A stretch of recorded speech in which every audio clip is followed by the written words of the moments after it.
ارشد بھائی کی طرف سے یہ باجرہ بابا فرد علی کھڑے ہیں، ان کے حوالے کر دیا ہے، صبح انشاءاللہ کبوتر کھائیں گے، اللہ قبول فرمائے۔ شاہ مرداں حضرت سخی سکندر بودلہ سرکار کا لنگر خانہ ہے، یہاں پر موجود ہیں فقیر فرد علی ہے، بابا فرد علی، یہ لنگر پکا رہے ہیں۔ بکرے کا گوشت بکرا ہے نا صحیح؟ یہاں پر ہمیشہ عقیدت مندوں کی آمد جاری رہتی ہے۔ سخی لال شہباز قلندر کی نگری میں سب سے پرانی کافی حضرت سخی بودلہ سکندر کی ہے، اور جو خلوص اور محبت اور جو عقیدے سے جو فقیر اپنی ڈیوٹی ادا کرتے ہیں، وہ شاید سیون شریف میں کوئی اور جگہ ہوگی جہاں پر اتنی مرشد سخی لال شہباز قلندر کے عقیدت مندوں کی خلوص اور بڑی عقیدت سے خدمت کی جا رہی ہے۔ بھائی ایسے میرے بھائی کی تصویر بناؤ، یہ میرا بھائی بہت اچھا سپاہی ہے مرشد کا، یہ سیر کے لیے جاتا ہے۔ بسم اللہ بسم اللہ، اللہ اللہ آباد کرے بھائی۔ یہ مرشد سخی لال شہباز قلندر کے مہمانوں کی جو خدمت بودلے سرکار کے فقیر کرتے ہیں، وہ شاید کسی سیون والی پوری سیون میں بودلے فقیر کے زندہ میں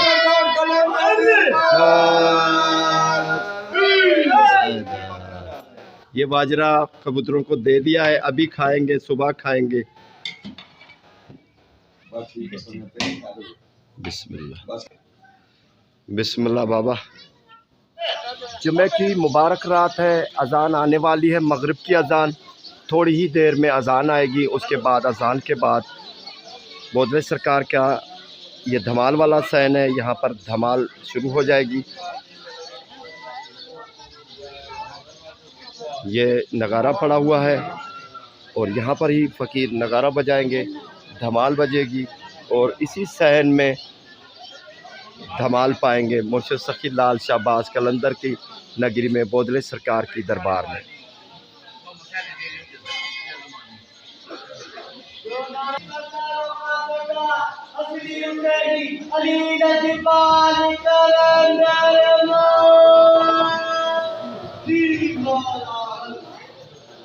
بودلے سرکار کی دھمال شروع ہو چکی ہے، دھمال سے پہلے نفیل بجائی جاتی ہے، فقیر نفیل بجا رہا ہے۔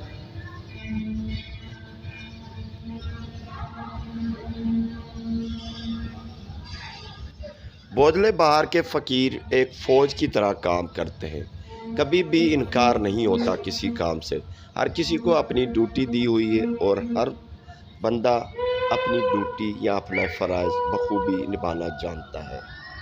مرشد سخی لال شہباز قلندر کی عقیدت مندوں کی اور آنے والے مہمانوں کی جو خدمت کی جاتی ہے، بڑے خلوص سے، عقیدت سے اور بڑے احترام سے۔